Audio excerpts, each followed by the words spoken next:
Praise the lord. మీ అందరికీ యేసుక్రీస్తు వారి పుణ్యనామంలో ఈ హోలీ హిల్ ప్రే టవర్ మినిస్ట్రీస్ ద్వారా శుభాభివందనం తెలియజేస్తున్నాను. పరిశుద్ధమైన గ్రంథము ధ్యానించిన కొలది ఎన్నో గొప్ప విషయాలు మనకి తెలుస్తూ ఉంటాయండి. నాకు తెలిసిన ధ్యానిస్తున్నప్పుడు నేను తెలుసుకున్న ఈ గొప్ప వాక్యాన్ని మీ ముందు పెట్టి పంచుకోవాలనుకుంటున్నాను. ఇల్లు కట్టినప్పుడు ఎన్ని గుమ్మములు ఉండాలి అని వాస్తు నిర్ణయిస్తుంది. అంత సరి సంఖ్యలో ఉండాలని అంటుంటారు. ఆనాడు యెరూషలేములో దేవాలయం కట్టినప్పుడు, సొలొమోను కట్టినప్పుడైనా, తర్వాత నెహెమ్యా ఆ గుమ్మములు మళ్ళీ పునర్నిర్మించినప్పుడైనా ఎంత జాగ్రత్త తీసుకున్నాడు అనేది మనం ధ్యానిస్తే, నెహెమ్యా గ్రంథం ధ్యానిస్తే తెలుస్తుంది. అయితే ఈ గుమ్మములు ఎన్ని అంటే 12 గుమ్మములండి. ప్రతి గుమ్మానికి ఒక ప్రత్యేకత ఉంది ఆ కాలంలో.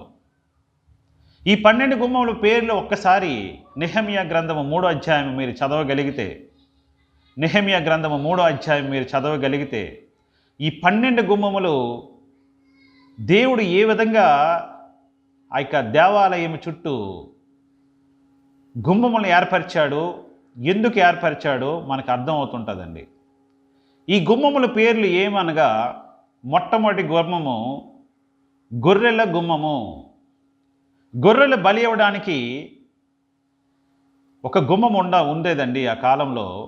అంటే పాపం చేసిన వాడు ఈ గొర్రెల గుమ్మము ద్వారా ఆ గొర్రెలని వధించి పాప ప్రాయశ్చిత్తం జరిగేదండి.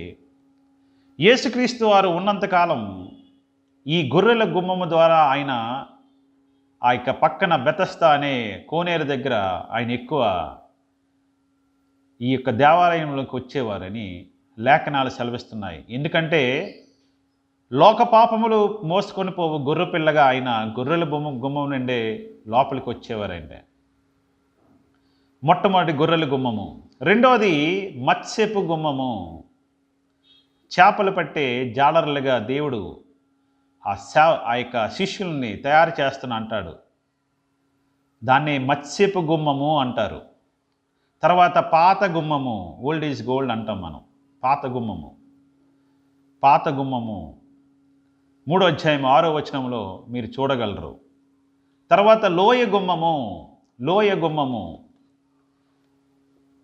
గాఢాంధకారపు లోయల్లో సంచరించిన నేను ఏ అపాయానికి భయపడను, నీ దుడ్డుకర్ర నీ దండము నన్ను ఆదరిస్తుందని ఆయన వాక్యం సెలవిచ్చినట్టుగా లోయ గుమ్మము అంటే తగ్గింపు అనే యొక్క వ్యక్తిత్వానికి సూచిస్తుందండి లోయ గుమ్మము. తర్వాత పెంట గుమ్మము, మనం చేసిన పాపములు పెంటతో సమానం, పెంట గుమ్మము. తర్వాత దార గుమ్మము.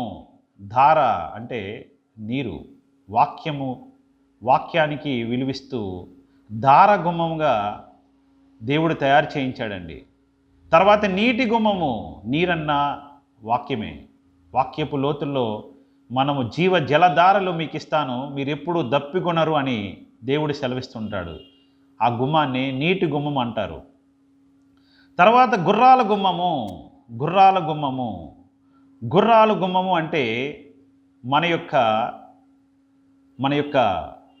దేవునితో మన యొక్క పరుగు ఎంతవరకు ఉంది, ఎలా ఉన్నాం, గుర్రాల గుమ్మము.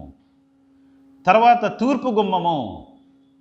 తండ్రి రెండో రాకడ వచ్చినప్పుడు ఖచ్చితంగా ఈ తూర్పు గుమ్మము ద్వారా ఆయన దేవాలయంలోకి వస్తాడని లేఖనాలు సెలవిస్తున్నాయి. తర్వాత మిస్కాదు గుమ్మము. తర్వాత ఎఫ్రాయిము గుమ్మము. తర్వాత బందీ గుమ్మము. ఇలాగ 12 గుమ్మములు యెరూషలేములో ఆ యొక్క ఆలయం చుట్టూ సొలొమోను దావీదు యొక్క కోరిక నెరవేర్చాడు. ఆ ప్రాకారంలో ఆ గుమ్మలు పడిపోయిన తర్వాత నెహెమ్యా మళ్ళీ ఒక్కొక్క వంశాన్ని పట్టుకొని ఈ 12 గుమ్మములు మళ్ళీ తయారు చేయించి దేవుని నామానికి ఘనత వచ్చేలాగిన అద్భుత కార్యము దేవుడు నెహెమ్యా ద్వారా చేయించాడండి. ఈ 12 గుమ్మములు ప్రత్యేకమైన అర్థం ఉంది. ఇంకా మీరు ధ్యానించండి. వాక్యపు లోతులకు వెళ్తుంటే ఎన్నో గూఢార్థమైన రహస్యాలు కూడా మనకి అర్థమవుతుంటాయి. ఈ గుమ్మాలు 12 ఎందుకున్నాయి అని మనము ఇంకా ధ్యానిస్తుంటే మనకి ఆత్మీయ జీవితం ఇంకా పెరుగుతుందని దేవుడు సెలవిస్తున్నాడండి. నాకు తెలిసిన ఈ యొక్క 12 గుమ్మముల యొక్క తాత్పర్యాన్ని, ఈ ఉద్దేశాన్ని మీతో పంచుకునే భాగ్యం దేవుడు ఇచ్చినందుకు తండ్రి వాక్యం దీవించి ఆశీర్వదించునుగాక. ఆమెన్. Praise the lord.